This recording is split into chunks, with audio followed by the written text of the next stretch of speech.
Night fell. The one who walks in shadows was coming. Grendel stalked through the misty swamps, making his way to the great hall. He walked in the shadows until at last he arrived.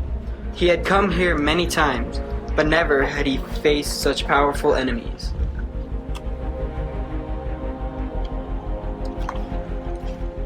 He tore open the door and strode in, his eyes aflame with rage.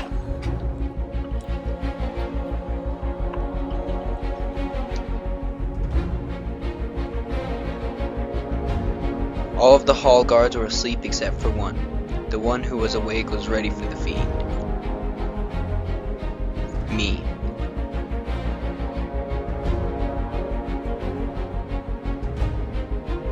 Grendel saw my men asleep on the floor and laughed. Before morning, he planned to kill and eat them all. I, however, had other plans for Grendel. Before long, Grendel grabbed a sleeping man and broke him open. He crushed the warrior's bones and drank his blood. Oh my god! Driven by anger, I leapt forward for revenge. Revenge! Grendel turned towards me and raised his terrible claw to strike.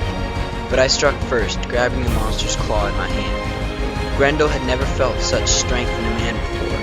For the first time, he was afraid. I saw the fear in his eyes. I leapt up and grabbed Grendel tighter, breaking the beast's fingers. He pulled free and tried to run, but I followed. Everyone was awake now, and the hall was in chaos. We battled around the room, turning over benches and smashing into the walls. The hall shook, but it stood. Then, a wail echoed through the hall, resonating in our bones. It was Grendel's cry, for he was wounded, and I held him firmly in my grip. Grendel would not live, that much I knew. All around, my men struck the foul fiend with their swords, but not even the sharpest blade could pierce Grendel's skin. Yet he was nearing the end of his life. Grendel's strength was failing him.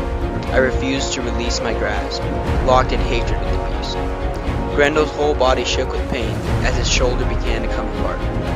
His bones and muscles broke and tore, and I wrenched off his arm. It was a fatal wound, and I drove the monster out of the hall and back into the swamp.